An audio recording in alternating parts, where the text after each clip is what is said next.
Bonjour. Présentez-vous s'il vous plaît. Pardon? Présentez-vous s'il vous plaît. Stanislas Zézé, PDG de Bloomfield Investment Corporation. Ok. Là, nous sommes à la 5e édition de la conférence RIS Pays Côte d'Ivoire. Alors, à quoi faut-il s'attendre? Qu'est-ce que ça constitue exactement?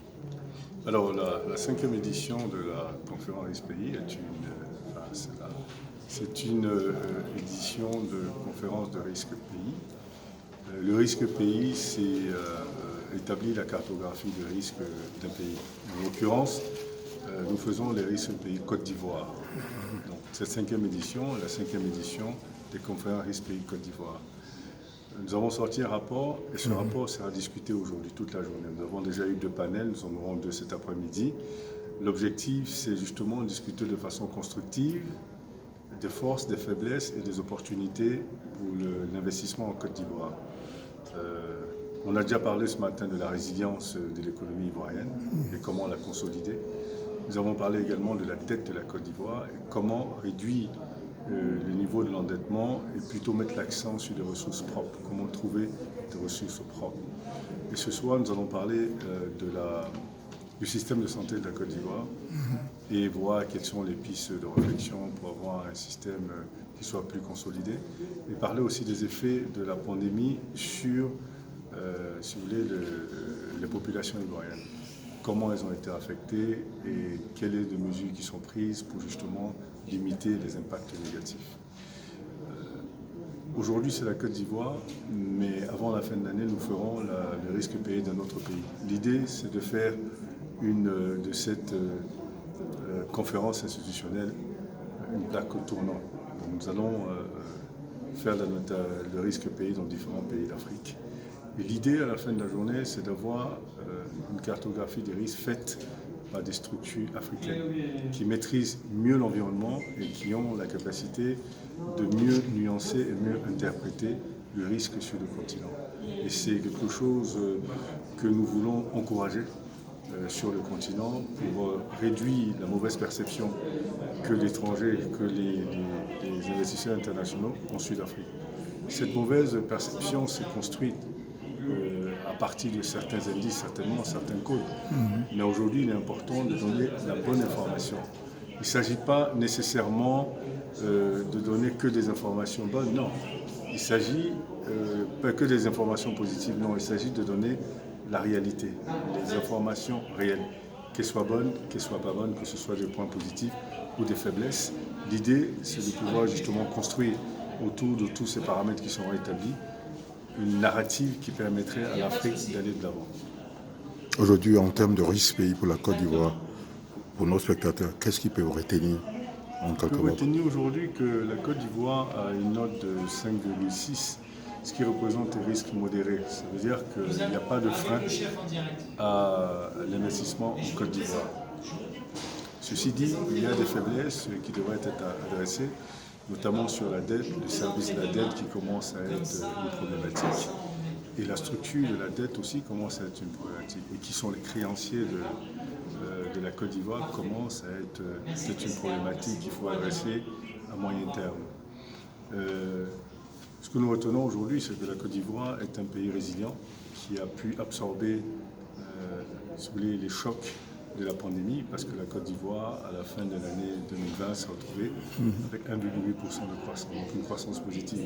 Même si c'est un gros ralentissement vis-à-vis de ce que la Côte d'Ivoire espérait, c'est-à-dire 7,2%, ça demeure une croissance positive qui a permis à la Côte d'Ivoire de pouvoir absorber le choc.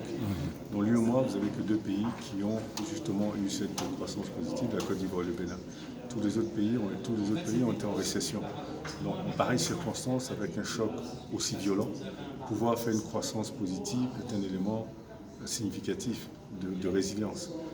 Il s'agit maintenant de renforcer cette résilience en transformant l'économie de la Côte d'Ivoire en une économie industrielle.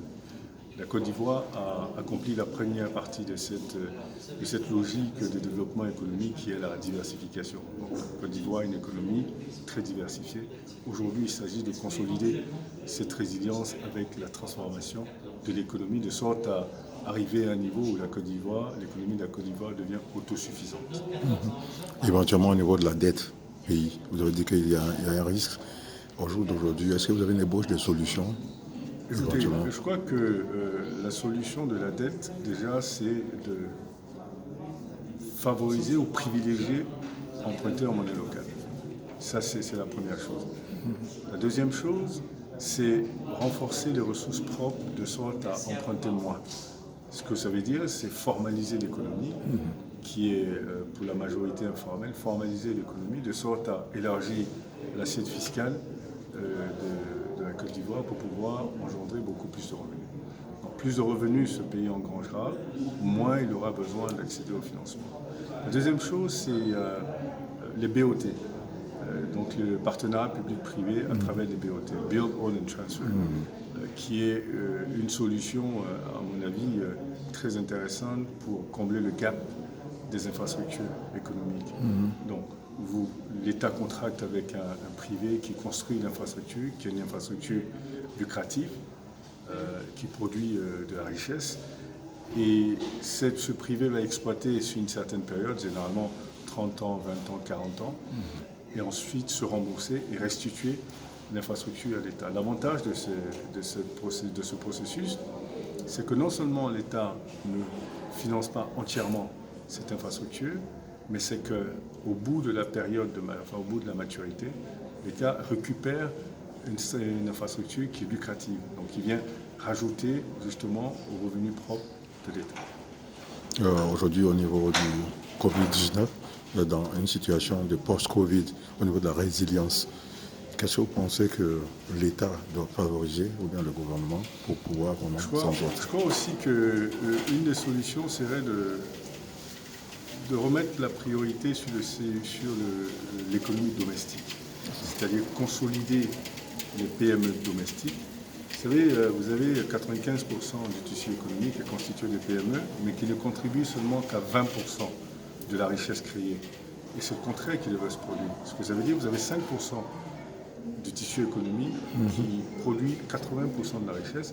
Et ces 5% sont généralement des multinationales, des entreprises étrangères, qui n'ont pas vocation à réinvestir leurs profits en Côte d'Ivoire, mais plutôt les expatrier. Donc évidemment, ces bénéfices ne profitent pas à l'économie. Par contre, les PME, elles, ont vocation à réinvestir leurs profits et leurs bénéfices ici en Côte d'Ivoire.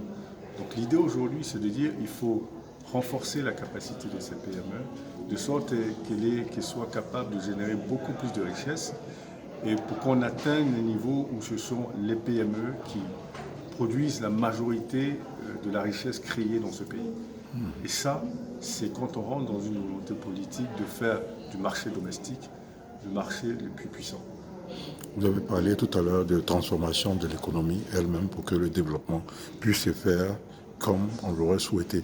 Est-ce que vous avez un schéma en tête? Comment il faut expliquer pour que Je crois que le chemin le plus classique, c'est l'industrialisation, la transformation des matières premières en produits finis, donc de garder toute la chaîne de valeur ici en Côte d'Ivoire, que d'exporter les matières premières pour pouvoir et ensuite acheter des produits finis qui proviennent de ces matières premières. Donc l'idée aujourd'hui, serait de transformer cette matière première en produits finis. Donc ça a deux avantages. C'est justement créer de la valeur sur place, créer de la richesse et surtout être autosuffisant. Donc le produit fini qu'on allait acheter avant, on n'a plus besoin de l'acheter à l'extérieur, on l'achète ici. Donc quand vous vous retrouvez dans une situation comme celle-là, où les frontières sont fermées, quand vous avez la capacité de produire sur place, évidemment vous êtes autosuffisant, vous ne souffrez pas des fermetures, des frontières par exemple.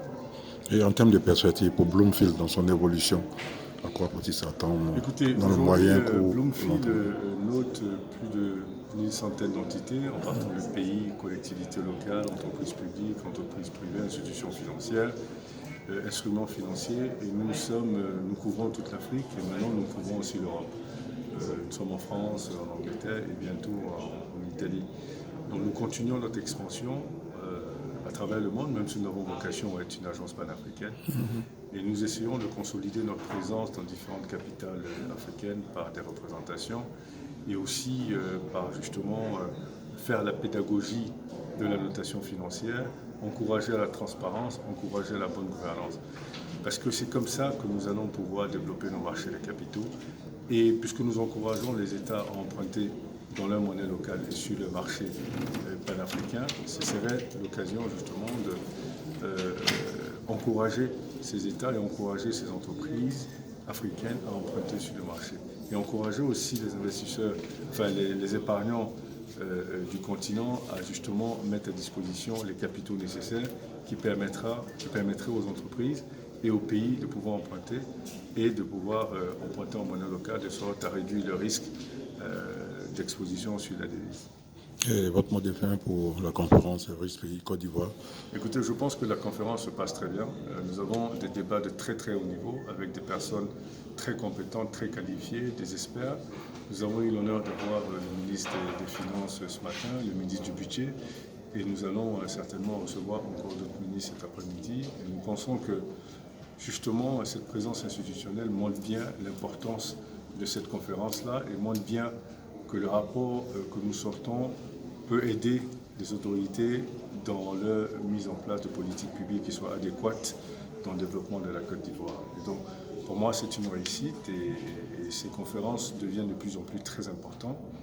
Et ça consolide aussi les relations publiques-privées qui sont nécessaires dans une optique de développement, dans un compromis. Et ça permet aussi d'avoir des discussions constructives, pas des discussions émotives, c'est pas ça l'objectif, des discussions constructives pour arriver à des compromis. Et c'est ces compromis-là qui permettent au public et au privé de prendre des décisions informées. Je vous remercie. Merci. Merci.